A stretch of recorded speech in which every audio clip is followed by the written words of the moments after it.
하나님의 은혜 받으실 말씀은 마가복음 11장 22절에서 24절까지 말씀이 되겠습니다.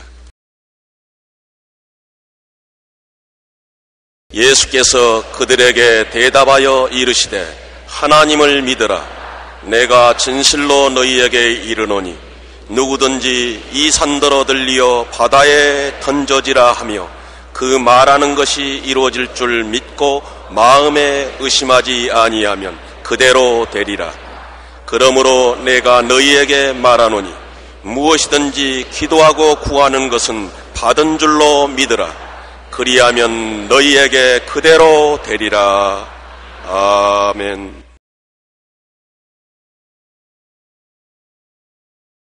알고 믿고 확신한 데 거하라는 제목으로 말씀을 나누고자 합니다. 한 자매님이 심각한 건강 문제로 제게 기도받으러 왔습니다. 그는 염려하고 근심하여 마치 사형선고를 받은 사람 같았습니다. 계속하여 식사를 할 수 없고 몸은 쇠약해지고 마음의 고통도 심각했습니다. 그는 여러 증상으로 봐서 그가 읽은 신문기사나 TV에서 얻은 지식에 의하면 위암에 걸렸다고 단정을 했습니다. 제게 기도를 받은 후 병원에 가서 위 내시경 검사를 받았습니다. 그 결과 그저 가벼운 위염이 있을 뿐 암은 아니라는 확실한 지식을 얻었습니다. 그의 느끼던 감각이나 그가 생각하던 것과는 딴판이었습니다. 이제는 흔들리지 않은 확실한 지식, 거짓되지 않는 확실한 지식을 얻었습니다. 그가 올바른 건강 지식을 갖자 믿음이 생기고 자신이 생겨 확신하게 말할 수가 있게 되었습니다. 제가 그 몸의 상태를 물어보니 아직 소환은 안 되고 고통이 있지만 위암이 아닌 것을 아니 이상 조금도 두렵지 않고 건강하다는 믿음 위에서 확신에 넘치는 대답을 했습니다. 이처럼 우리는 하나님의 은혜를 누리기 위해서는 하나님의 말씀을 확실히 알아야 되는 것입니다. 우리가 환경을 바라보거나 감각에 의지하기나 느낌에 따라서 결정해서는 안 됩니다. 진짜 하나님이 주신 확실한 말씀 위에 서야 되는 것입니다. 말씀에 대한 확실한 지식이 없이는 결코 믿음이 생기지 않습니다. 믿음이 자라면 확신을 갖게 되고 믿음의 선언을 하게 되고 태산을 옮기는 기적이 일어나게 되는 것입니다. 첫째로 로마서 10장 17절에 믿음은 들음에서 나며 들음은 그리스도의 말씀으로 말미암느니라고 말씀했었습니다. 세상적인 믿음은 세상적인 지식에서 생겨납니다. 우리 감각과 경험과 이성적 깨달음에서 오는 지식을 가지고 세상에 우리가 살고 있지 않습니까? 우리가 우편국에 편지를 맡기면 목적지에 도달할 것을 믿습니다. 어떻게 믿습니까? 이것은 우리의 경험을 통해서 믿습니다. 내가 미국에 편지를 붙이든지 영국에 편지를 붙이든지 그 편지는 반전히 도달한다고 믿고 있는 것입니다. 이것은 우리의 경험적인 지식에 의한 것입니다. 또한 많은 돈을 은행에 맡깁니다. 은행이 돈을 떼먹을지 어떻게 합니까? 그럼에도 불구하고 사회적인 경험상, 통념상 은행은 믿을 수 있다고 우리가 믿기 때문에 은행에 돈을 맡깁니다. 비행기 타는 것도 보십시오. 망망한 태평양, 대서양을 인력편지와 같은 비행기에 몸을 싣고 수십 시간을 날아갑니다. 정말 아찔한 일입니다. 그러나 비행기가 무사히 목적지에 도달할 것이라고 믿기 때문에 몸을 맡기는 것입니다. 이 세상의 믿음이란 인간적인 경험이나 상식이나 이성에 입각해서 우리가 믿는 것입니다. 그러나 하나님의 믿음은 그런 경험으로 믿을 수는 없습니다. 하나님의 믿음은 하나님의 말씀이 있어야 믿을 수가 있는 것입니다. 하나님의 말씀의 지식에 써야 되는 것입니다. 우리가 하나님의 말씀을 모르면 하나님을 믿을 수 없습니다. 호세아 선지자는 말하기를 내 백성이 지식이 없어 망한다고 말하는 것입니다. 하나님에 대한 지식이 없으니까 하나님을 믿는 믿음이 없으므로 하나님의 은혜를 받을 수 없기 때문에 망하고 마는 것입니다. 하나님은 시간과 공간, 물질의 세계에서 초월하여 계시므로 우리의 감각으로 느껴볼 수 있거나 하나님을 경험해 보거나 이성적인 연구로서 하나님을 알 수는 없습니다. 하나님은 그러한 대상을 훨씬 초월했습니다. 하나님은 하나님 편으로부터 말씀을 우리에게 주셔서 말씀을 듣고 그를 통해서 하나님을 깨달아 알고 믿고 의지하는 것이지, 우리는 하나님을 감각으로 느끼거나 이성으로 연구해서 깨달을 수 있는 대상이 되지 못합니다. 원자력 분야의 세계적인 스각인 정근모 박사가 쓴 나는 위대한 과학자보다 신실한 크리스찬이 되고 싶다는 책에 보면 이런 내용이 기록되어 있습니다. 사람들은 과학자인 정근모 박사에게 종종 신이 존재하는가, 과학자인 당신이 신의 존재를 증명할 수 있는가 하는 질문을 합니다. 이런 물음에 대해 정근모 박사는 어리석은 질문이라고 부르면서 말하기를, 신을 과학적으로 증명할 수 있다면 그것은 벌써 신이 아니다. 인간이 모든 것을 정복한다 할지라도 하나님의 영역은 침범할 수 없다. 어찌 과학으로 하나님을 증명할 수 있단 말인가? 나는 내 삶을 통해 끊임없이 사랑을 베풀어 주셨던 하나님, 때로는 세미한 음성으로 위로해 주셨고 때로는 나아갈 길을 인도해 주셨던 하나님을 믿는다. 지나온 삶을 반추해보면 더욱 그것을 깨닫게 된다고 말했습니다. 맞습니다. 하나님은 시간, 공간, 물질의 세계에 초월하여 계시므로 인간의 감각이나 경험이나 이성적 연구 대상이 되지 못합니다. 하나님의 지식은 하나님의 계시를 통해서만이 얻을 수가 있는 것입니다. 하나님이 우리에게 직접 계시해 주시기 때문에 우리가 하나님에 대한 지식을 얻을 수 있는 것입니다. 바로 성경은 하나님의 계시를 집대성한 것이 성경인 것입니다.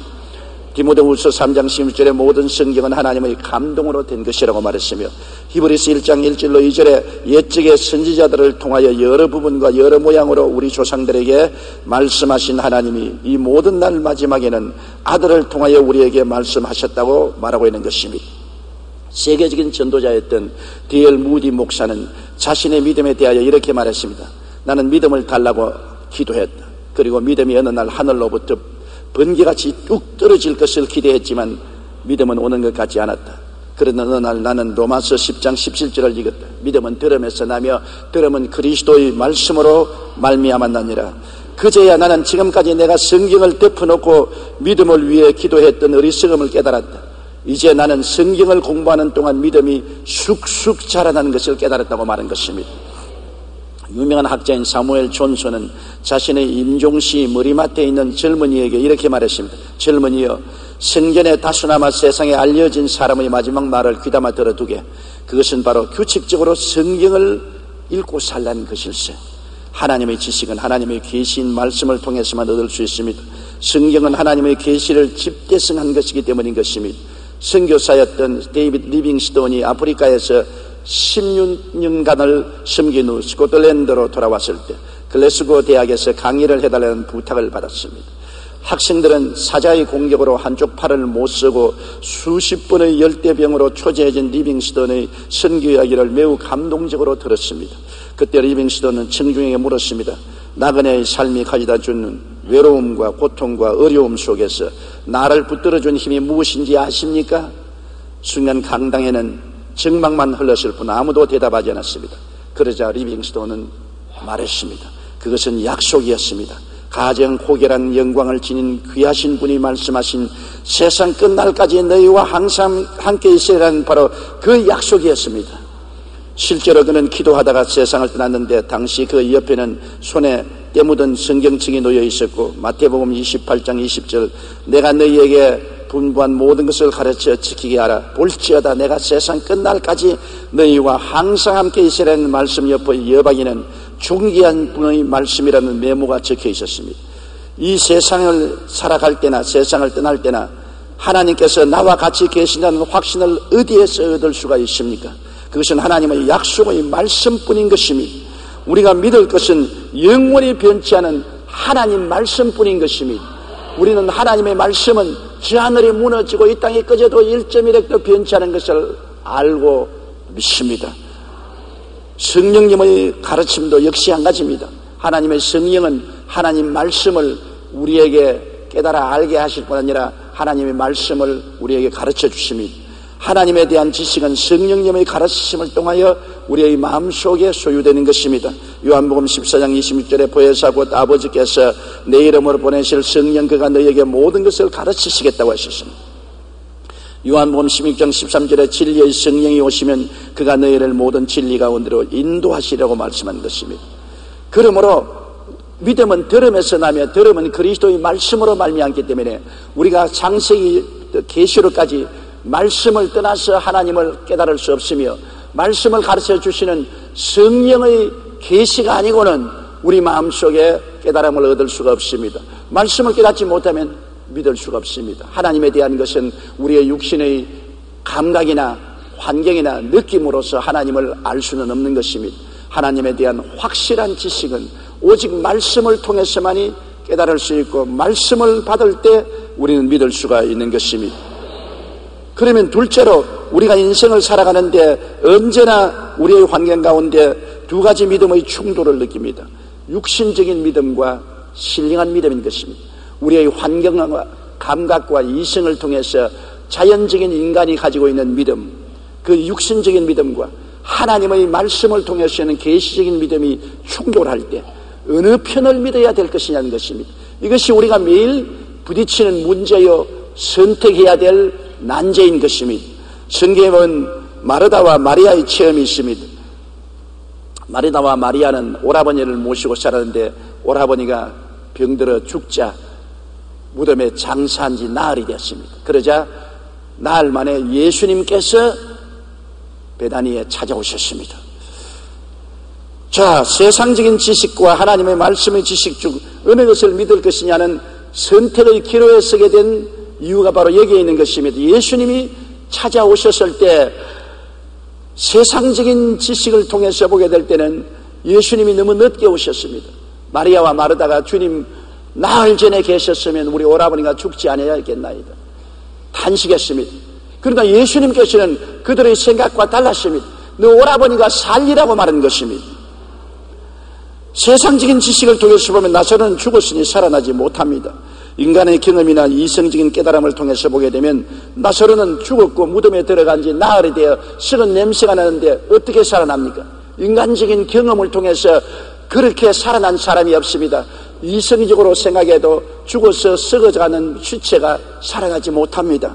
요한복음 11장 21절에 마르다가 예수께 여짜오되 주께서 여기 계셨다면 내 오라버니가 죽지 아니하겠나이다. 나흘 전에 안 죽었을 때는 예수님이 오셔서 살릴 수 있겠지만은 죽어서 무덤에 들어간 지 나흘이 되어 썩은 냄새가 나는 이 시점에서는 결코 예수님이 죽은 나사로를 살릴 수 없다고 그들은 생각했습니다. 그것은 환경이요 감각이요 느낌이요 이성의 가르침을 따라 믿는 믿음입니다. 세상 사람들은 못 살아난다고 확실히 그렇게 믿고 있는 것입니다. 그러나 하나님의 말씀은 뭐라고 말합니까? 예수께서 이르시되 내 오라버니가 다시 살리라. 큰일 났습니다.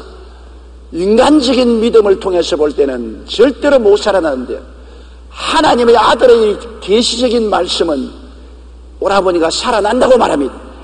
세상적인 믿음과 하나님의 믿음의 충돌이 이루어진 것입니다. 여기에 마르다와 마리아는 당황할 수밖에 없습니다. 세상적인 환경이나 감각이나 이성이 갖다주는 믿음을 따를 것이냐, 하나님이 주시는 그리스도의 입술을 통해서 나온 계시적인 믿음을 따를 것이냐, 두 여인은 말할 수 없는 번민에 취한 것입니다. 세상이냐 하나님이냐, 감각적인 믿음이냐 계시적인 믿음이냐, 이 기로에 선 것입니다. 요한복음 11장 39절에 보면 예수께서 이르시되 돌을 옮겨 놓아라 하시니 그 죽은 자의 누이 마르다가 이르되 주여 죽은 지가 나흘이 되었음에 벌써 냄새가 나나이다. 여기에서 마르다의 대답이나 예수님의 명령은 충돌했습니다. 돌을 옮겨 놓아라. 마르다는 아니요, 죽은 지 나흘이 되어 무덤에 들어가서 썩은 냄새가 나는데 옮겨 놓을 수가 없습니다. 마르다는 세상의 환경이나 경험이나 이성적인 지식에 입각한 믿음으로 말했고, 예수님은 창조적인 하나님 아들의 믿음으로 말씀한 것입니다. 어느 것을 택해야 됩니까? 마르다와 마리아는 샌드위치가 되었습니다. 많은 유대인들이 같이 와 있습니다. 마리아와 마르다야, 그런 열광적인 비경험적이고 비이성적이고 비과학적인 행동을 너희가 하지 말라. 썩은 냄새가 나는 오라버니의 무덤의 돌을 옮기면 너희는 미치광이가 된다. 세상 사람들은 그렇게 믿었습니다. 그런데 예수님은 단호하게 마리아와 마르다에게 돌을 옮겨 놓으라고 말합니다. 예수님의 말씀을 따를 것이냐, 세상 사람들의 말을 따를 것이냐. 세상이 주는 믿음을 따를 것이냐, 주님의 말씀이 주시는 믿음을 따를 것이냐, 정말 가운데 끼어서 선택을 하기가 곤란합니다. 그럴 때 마르다와 마리아는 결단이 필요한 것입니다. 여기에 늘 머뭇머뭇하고 이것도 저것도 못하고 머뭇거리면 아무것도 안 되는 것입니다. 세상을 택하려면 세상을 따라가고 예수님을 택하려면 예수님을 따라가야 되는 것입니다. 많은 사람들이 세상 사람이 생각지 않은 기발한 예수 그리스도의 말씀을 따르므로 욕도 얻어먹고 미쳤다는 말도 듣고 이단이라는 말도 들어도 단호한 결단을 따르고 예수님을 따라가면 하나님의 역사가 일어나게 되는 것입니다. 마음의 결단은 참으로 힘이 들지만은 결단을 내려야 됩니다. 요한복음 11장 40절에 예수님께서 머뭇머뭇하는 마리아와 마르다를 보고 말씀하기를 내가 믿으면 하나님의 영광을 보리라 하지 않았느냐. 결단 내려라. 내 말을 믿으면 하나님의 영광을 볼 것이다. 그러나 결단을 내리지 아니하고 환경이나 감각이나 인간적인 이성을 의지하고 죽은 자가 어떻게 살아나냐. 그러고 불신앙하면 오라버니는 살아날 수 없는 것입니다. 나는 빌리 그라함 박사의 자서전에서 이런 글을 읽었습니다. 빌리 그라함 박사가 대학을 다닐 때 신신학적인 대학에 다녔습니다. 교수님이 와서 강의를 하는데 그 강의 중에 성경은 문학작품이요 사람이 지은 책이요 하나님 말씀이 아니라고 자꾸 깔아내려므로 빌리 그라함 박사의 믿음이 흔들리기 시작한 것입니다. 성경이 하나님 말씀이 아니면 무엇을 믿을 수 있단 말이냐. 그러면 내가 무엇을 사람들에게 하나님 말씀이라고 전할 수 있겠느냐. 굉장히 고민하게 된 것입니다. 그래서 하루는 그는 달빛이 환한 학교 뒷동산에 올라가서 성경을 가슴에 안고 주님께 부르짖어 기도했습니다. 주님, 나는 어떻게 할까요? 교수들이 와서 가르치는 강의를 들으면 성경은 하나님 말씀이 아니고 인간의 문학 작품이요 인간의 말이지 하나님 말씀이 아니라고 한다. 내가 그 강의를 듣다가 나니까 성경에 대한 믿음이 사라지고 하나님에 대한 믿음이 흔들립니다. 나는 어떻게 할까요? 그러자 하나님의 계시의 말씀이 달빛처럼 그 마음속에 들려왔습니다. 너는 두말하지 말고 창세기부터 계시록까지 기록한 하나님 말씀을 하나님 말씀으로 받아들이기로 마음의 결단을 내려라. 흔들하지 말라. 세상 말에도 귀를 기울이고 하나님 말씀에도 귀를 기울이게 하지 말고 단호하게 성경은 하나님 말씀으로 받아들이기로 마음의 결단을 내려라. 그래서 빌리 그라함 박사가 주님, 오늘 이 시간부터 교수들이 뭐라고 말하든지 학자들이 뭐라고 말하든지 나는 상관하지 않고 하나님의 성경은 하나님 말씀으로 받아들이기로 결단을 내렸었습니다. 오늘부터 하나님을 성경을 통해서 믿습니다. 그러고는 빌리 그라함 박사는 일생 동안 흔들리지 않았다고 말했습니다. 그렇기 때문에 그의 설교 말씀에 언제인지 성경이 이렇게 말씀하시기를 절대 권위를 가지고 설교했고 수많은 영혼들을 주께로 인도할 수가 있었던 것입니다. 결단을 내려야 될 시간이 있습니다. 파스칼은 신앙이란 각 개인이 결단을 내려야 할 도박과 같다고 말했습니다. 그는 인간의 이성으로는 하나님이 있다는 것을 증명할 수도 없고 하나님이 없다는 것도 증명할 수 없다고 말했습니다. 오히려 하나님이 있다고 믿기로 결단하고 살아가는 사람에게 숨어 계시는 하나님께서 자신을 드러내신다고 말씀하셨습니다. 하나님을 증명하려고 하면 인간의 힘으로는 증명 못합니다. 하나님은 시간과 공간과 물질을 초월해서 계신 분이기 때문에 무엇으로 증명할 수 없습니다. 하나님이 있다고도 할 수 없고 없다고도 할 수 없습니다. 그러나 하나님이 계시다고 마음에 믿기로 결단을 하고 나가면 하나님이 계시해 주시는 것입니다. 하나님이 마음에 고요하고 잠잠하게 은혜를 주시고 성령으로 말씀하여 주시고 인도하여 주심으로 살아계신 하나님을 체험하게 되고 하나님과 함께 사는 경험을 얻게 되는 것입니다.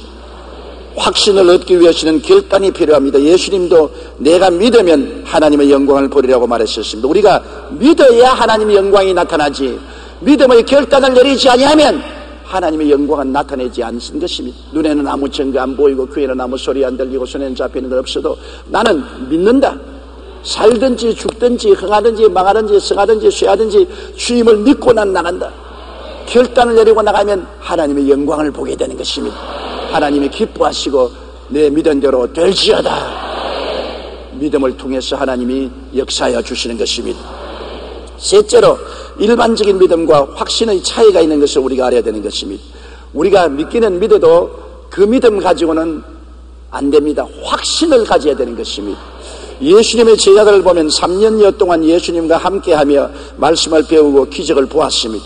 요한복음 20장 30절로 31절에 예수께서 제자들 앞에서 이 책에 기록되지 아니한 다른 표적도 많이 행하였으나 오직 이것을 기록하면 너희로 예수께서 하나님의 아들 그리스도이심을 믿게 하려 함이요 또 너희로 믿고 그 이름을 힘입어 생명을 얻게 하려 함이라고 말한 것입니다. 그들은 예수님을 믿는다고 3년 반 동안 따라다니며 말씀을 듣고 예수님의 사역을 보고 기적도 체험했습니다. 확실히 믿는다고 생각했습니다. 그러나 겟세마네 동산에서 도전을 받았을 때 다 예수님 버리고 도망쳤습니다. 그들은 예수님이 하나님의 아들이라고 믿고 있었습니다. 예수님을 죽는 데까지 따라가겠다고 고백도 했습니다. 베드로가 마가복음 14장 31절에 보면 힘있게 말하되 내가 주와 함께 죽을지언정 주를 부인하지도 않겠나이다 하고 모든 제자도 이와 같이 말했느니라. 그래놓고 난 다음 겟세마네 동산에서 대제사장에 보낸 종들과 유대인의 군인들과 로마 군인들이 예수님을 잡으러 왔을 때 모두 다 예수님을 버리고 주랭랑을 쳤습니다.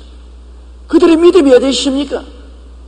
안 믿은 것 아닙니다. 믿기는 믿었는데 그렇게 믿음이 허약했습니다. 생명을 바꿀 만한 믿음이 없었습니다.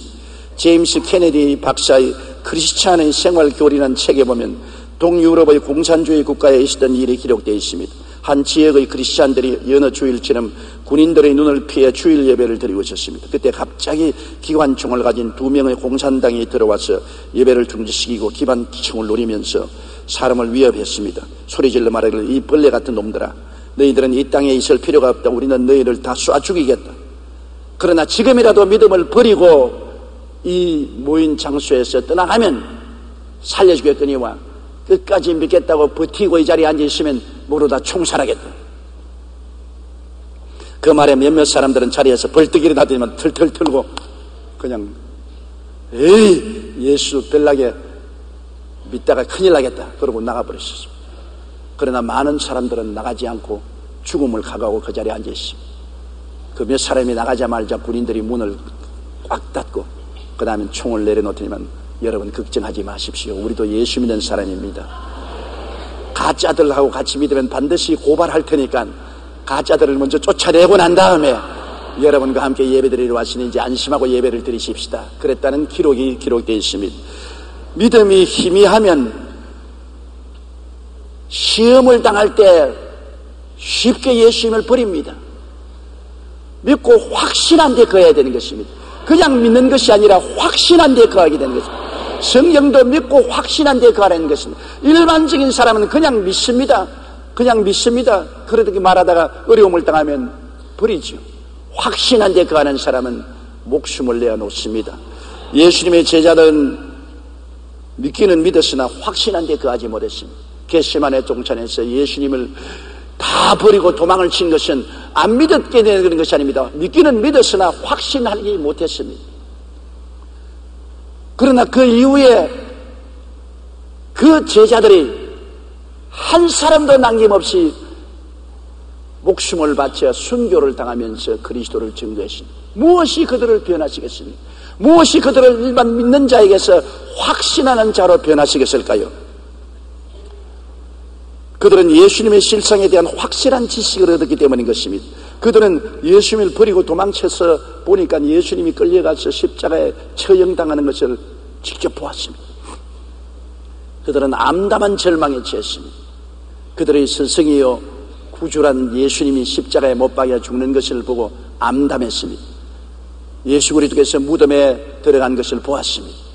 확실히 보았습니다. 이제 예수님 시대는 끝났다고 생각했습니다. 예수님의 죽으심을 확실히 보고 무덤에 들어간 것을 확실히 보았습니다. 그건 거짓이 될 수 없습니다. 그런데 사흘 만에 확실히 부활하신 예수님이 그들에게 나타나셨습니다. 의안이 벙벙했습니다. 예수님이 그들 모임 가운데 나타나셔서 대화도 하시고 생선도 잡수시고 또 예수님께서 게네사렛 바닷가에서 음식을 준비해서 빵을 구워서 주시고 생선도 구워서 주시고 함께 식사를 했습니다.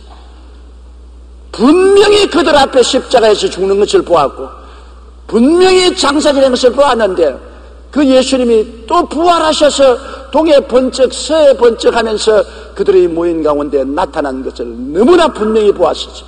그리고 그들 보는 앞에서 주님이 하늘로 성천에 올라가고 그리고 약속한 성령을 오순절 아래 부어주셔서 그들이 다 성령을 충만히 받고 성령이 말하게 하심을 따라 다른 방언으로 말하게 한 것입니다.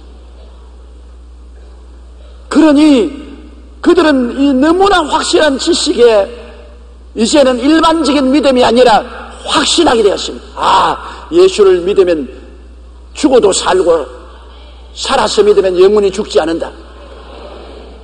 너무나 뚜렷하게 죽은 예수님이 살아서 그들 가운데 나타난 것을 보고 성천한 것을 보았기 때문에 이제는 걱정이 없습니다. 이제는 살아도 좋고 죽어도 좋다. 살든지 죽든지 죽을 것이다. 살아서 천당 가도 좋고 죽어도 천당 가니 좋다.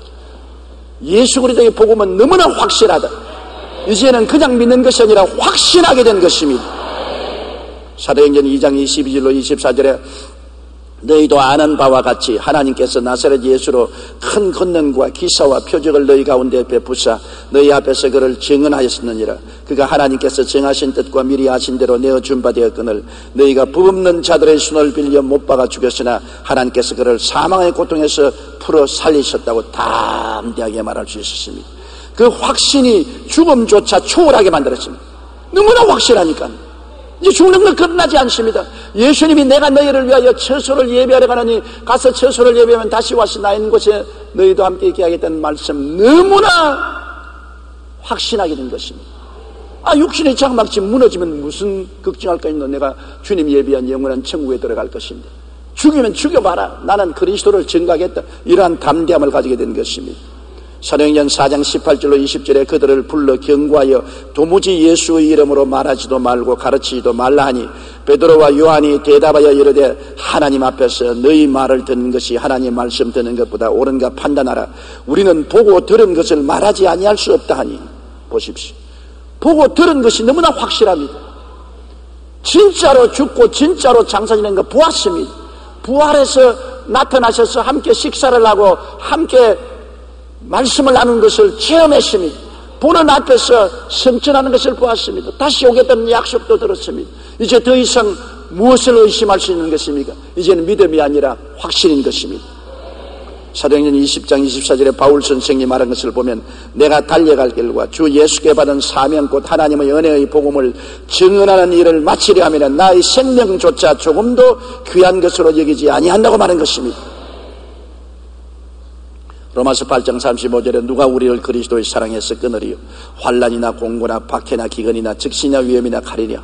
내가 확신하노니 사망이나 생명이나 천사들이나 권세자들이나 현재일이나 장래일이나 능력이나 높음이나 깊음이나 다른 아무 어떤 피조물이라도 우리 주 그리스도 예수 안에 있는 하나님의 사랑에서 끊을 수 없으려는 이러한 확신을 갖게 된 것입니다. 유세비우스 교회사에는 예수님의 12제자의 순교 일지가 기록되어 있습니다. 그들이 얼마나 확신했던지 그냥 믿었을 때는 겟세마네 동산에서 예수님을 버리고 다 도망쳤으나 죽었다가 부활해서 함께 식사를 하고 성천하고 보내신 성령을 받고 난 다음에 그들의 믿음은 확신으로 변했기 때문에 모두 다 죽음으로써 그들의 증거를 인쳤습니다. 왜 하나님은 12제자를 다 순교하게 했습니까? 그것은 예수 그리스도의 복음이 너무나 확실하기 때문에 죽음으로도 부인하지 않는다는 것을 훗날에 보여주기 위한 것입니다. 목숨을 바쳐서라도 우리가 보고 들은 것이 확실하다는 것을 증명하기 위해서 제자들 모두 다 순교당하도록 주님이 허락하신 것입니다. 베드로는 로마에서 가서 전도하다가 십자가에 거꾸로 못 박여 죽었습니다. 안드레는 헬라에 가서 전도하다가 아가야성에서 X자형 십자가에 줄로 매달려 죽임을 당했습니다. 야고보는 예루살렘에서 헤로데에게 칼로 목베어 죽임을 당했습니다. 요한은 예수님의 유언대로 마리아를 모시고 살다가 주 70년 예루살렘의 로마에게 멸망당한 후에 에베소에 가서 전도하다가 핍박을 당해 끓는 기름 가마에 던져졌지만 튀어나왔습니다. 놀란 박해자들이 그를 밤모섬으로 휴양 보내고 거기서 요한은 묵시를 받아 계시록을 기록한 후 세상을 떠났습니다. 빌립은 소아시아 부르기아에 가서 전도하다가 기둥에 매달려 죽임을 당했습니다. 바돌로메는 알마니아에 가서 전도하다가 거꾸로 십자가에 매달려 죽임을 당했습니다. 도마는 인도에 가서 전도하다가 창에 맞아 죽었습니다. 마태는 이티오피아에 가서 전도하다가 목베임을 당했습니다. 알페오의 아들 야곱은 성전 꼭대기에서 떨어뜨려 죽임을 당했습니다. 가나안인 시몬은 애굽에 가서 전도하고 유대에 돌아와서 전도하다가 활에 맞아 죽었습니다. 야고보의 아들 유다는 바사에 가서 전도하다가 활에 맞아 죽었습니다. 가룟 유다 대신 선출된 제자 마띠아는 이티오피아에 가서 전도하다가 돌에 맞아 죽었습니다. 고난 앞에서 예수님을 버리고 달아났던 제자들이지만 예수님의 부활과 성천을 경험하고 성령을 받자 예수님의 실상에 대한 확실한 지식을 가졌기 때문에 죽음으로 증명했습니다. 말로만 증거한 것이 아닙니다. 예수를 부인하면 살려주겠다고 하는데도 불구하고 그들은 절대로 예수를 부인하지 아니하고 목숨을 내어놓아서 피로써 그들의 증거에 도장을 찍었습니다. 그렇기 때문에 여러분, 예수님의 제자들의 순교란 의미가 깊습니다. 그들이 그냥 믿는 자가 아니라 확신한 자가 된 것은 진짜로 그리스도가 하나님의 아들인 것을 체험했기 때문인 것입니다.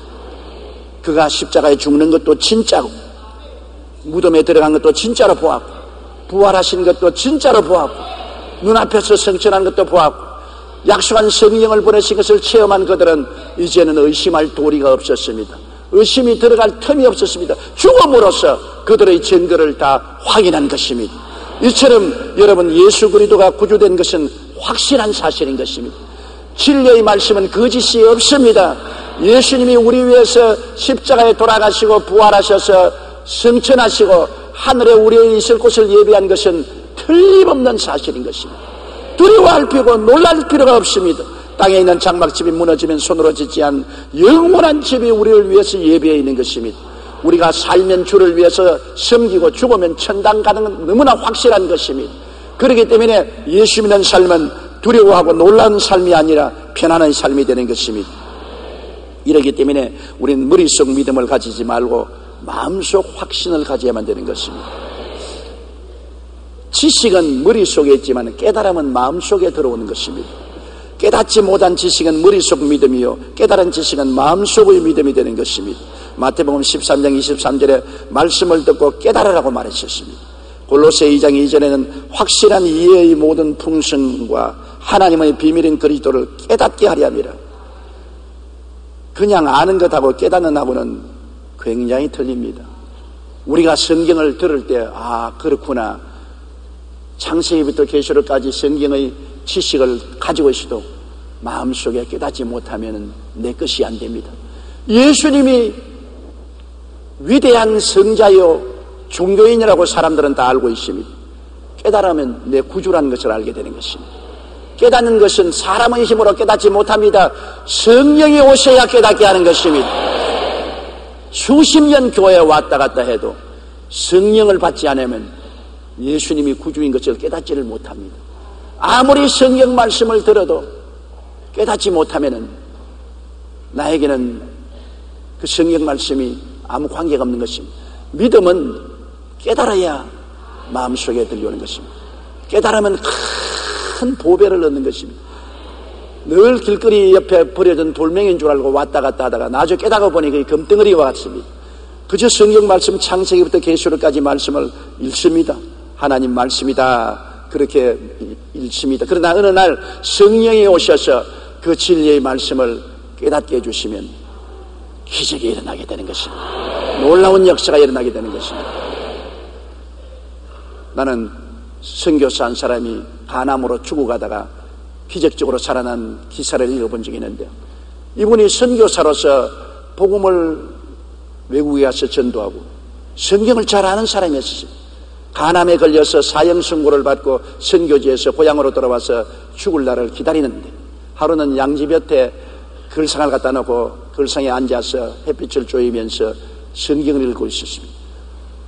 여느 때와 같이 그냥 성경 공부하는 것입니다. 그런데 베드로전서 2장 24절을 읽게 되는 것입니다. 제가 채찍에 맞음으로 너희가 나음을 얻었나니. 옛날 또 그 말씀 수없이 읽었습니다. 지식을 가지고 있어요. 그 성경을 외우고 있었습니다. 그러나 그날은 그 성경을 읽자 그 성경에서 성령의 빛이 비춰서 마음에 깨닫게 된 것입니다. 깨달음을 주었습니다. 예수께서 2000년 전에 나의 연약한 것을 친히 담당하시고 병을 짊어지시고 채찍에 맞으심으로 나는 벌써 2000년 전에 나음을 입은 사람이구나. 지금 병들어 있는 것은 거짓되고 헛된 것이다. 이 마귀의 거짓말이다. 내가 병들어 있을 필요가 없지 않느냐. 깨달음이 왔으니. 전에는 깨달음이 없을 때는 좋은 하나님의 말씀이다 그랬지만 깨달음이 오자 그는 부인에게 여보 나 옷 갖다 주시오. 왜요? 나 이 환자의 복을 벗고 이제 평상복으로 갈아입고 일을 해야 되겠습니다. 아니 당신 어떻게 그러려니?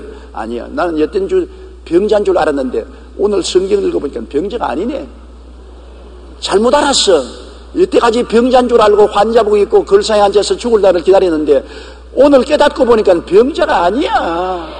예수님 안에서 완전히 나은 사람이야. 부인은 깨닫지 못하니까 아니 여보 안 돼, 무리하면 안 돼, 일어나면 안 돼.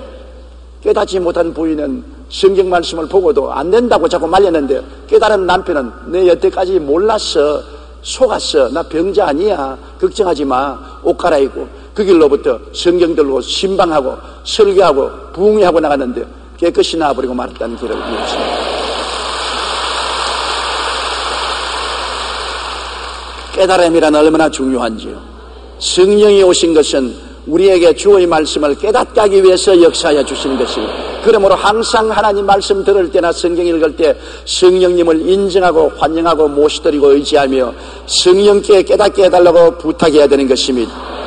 넷째로 우리가 깨달은 말씀을 믿었으면 담대하게 입술로 시인해야만 되는 것입니다. 하나님의 지식을 믿고 깨달아 확신하면 인정사정 보지 말고 입술로 시인해야 되는 것입니다. 성경이 그렇게 말하고 있지 않습니까? 하나님을 믿어라. 누구든지 이 산들을 명하여 저 바다에 던져라 하고 그 말한 것이 이룰 줄 마음에 믿고 의심하지 아니하면 그대로 되리라. 사람들은 저보고 말합니다. 어떻게 당신 감히 병자 위에 기도하고 암이 나았다, 관절염이 나았다, 귀머거리가 나았다, 당뇨병이 나았다 그렇게 말할 수가 있습니까?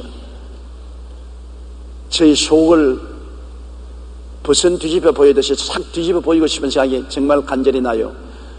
병자 위에 기도하고 난 다음에 깨달음이 오는 것입니다. 그냥 지식이 아닙니다. 그런 병자가 나았다는 깨달음이 성경으로 오는 것입니다. 내가 마음대로 말하는 것이 아니에요. 마음에 깨달음이 오면 그 다음에는 하나님을 믿고 강하고 담대하게 말합니다. 이 산들에 명하여 저 바다에 던지라고 말해야 기적이 일어나기 때문에 깨달음이 없는데 말하면 엉터리죠. 그러나 깨달음이 있으면 믿을 수가 있고 믿음으로써 담대하게 말하면 내 말한 대로 이루어질지어다 하나님의 역사가 일어나는 것입니다. 마가복음 11장 23절로 24절의 말씀을 우리는 마음속에 늘 생각해야 됩니다. 그 말하는 것이 이룰 줄 믿고 마음에 의심하지 않으면 그대로 되리라. 내가 너에게 말하니 무엇이든지 기도하고 구한 것은 받은 줄로 믿어라. 그리하면 너희 그대로 깨달아지면 받은 줄로 믿게 되고 받은 줄로 믿게 되면 강하고 담대하게 입술로 말을 해야 되는 것입니다. 입술로 시인하는 것이 우리 마음속에 믿음을 풀어놓는 것입니다. 마가복음 9장 23절에 할 수 있거든요. 무슨 말이냐? 믿는 자에게는 능치 못하는 일이 없나니라고 말했었습니다. 히브리서 10장 38절에 나의 의인은 믿음으로 말미암아 살리라. 또한 뒤로 물러가면 내 마음이 저를 기뻐하지 아니하리라고 말한 것입니다. 그렇기 때문에 우리가 믿은 바를 말해야 돼요. 예수님께서도 항상 내 죄 사함을 받았나니라. 내 침상을 들고 집으로 돌아가라. 내가 고침을 받았다. 주님께서 말씀으로 용서하시고 치료하시고 귀신을 쫓아내시고 기적을 행하신 것입니다. 우리는 예수 그리스도의 자녀들로서 그리스도를 따라서 우리도 깨닫고 믿어진 것을 입술로 말을 해야 되는 것입니다. 나는 죄에서 노예남을 받았나니라. 나는 거룩함을 입었나니라. 나는 치료함을 받았나니라. 나는 축복을 받았나니라. 사망과 엄부를 이겼나니라. 나는 내 영혼이 잘됨같이 범사에 잘되며 강건하고 생명을 얻되 풍성히 얻은 사람이 되었나니라. 나는 택함을 받은 사람이다. 나는 왕같은 제사장이다. 나는 거룩한 나라다. 나는 그의 소유된 백성이 되었다. 담대하게 깨달은 바를 입술로 늘 시인하면 그대로 되는 것입니다. 우리는 불확실성과 불안과 두려움의 안개 속에 살고 있습니다. 그러나 하나님의 말씀을 알고 믿고 깨달아 확신을 하게 되면 강하고 담대하게 창조적인 신앙 고백을 하여 운명과 환경을 다스리며 살 수 있는 것입니다. 인생은 파도치는 바다와 같습니다. 바람이 불고 파도가 치고 물보래 칩니다. 거기에 빠져 들어가는 사람도 있고 파도 위를 걸어가는 사람도 있습니다. 베드로는 파도 위를 걸어가다가 나중에 의심함으로 빠졌습니다. 우리 예수 믿는 사람은 주를 바라보고 믿고 확신하고 강하고 담대하게 선언함으로 인생의 파도를 밟고 걸어갈 수도 있고 불신앙함으로 파도에 빠질 수도 있는 것입니다. 여러분 모두 다 예수 그리스도의 이름으로 말씀을 깨달아 알고 진리 위에 서서 승리적인 삶을 살게 되시기를 주의 이름으로 축복합니다. 다 같이 고개 숙여 기도드리겠습니다. 사랑이 많으신 우리 아버지 하나님, 우리는 믿고 확신할 수 있는 말씀을 가지고 있음을 감사합니다. 우리 인생에 하나님이 믿고 확신할 수 있는 성경을 주신 것을 너무나 감사하고, 또 우리 주 예수님이 사람으로 오셔서 우리 보는 앞에서 죽으시고 장사진에 번떼시고 우리 보는 앞에서 부활하고 승천하셔서 의심할 수 없는 확신을 허락하여 주신 것을 감사합니다. 그러므로 인생을 불안과 공포 속에 살지 말고 믿고 확신한 데 살고 강하고 담대한 믿음의 선언으로 기적을 동반하는 삶을 살게 하여 주시옵소서. 예수님 이름으로 기도드리옵나이다. 아멘.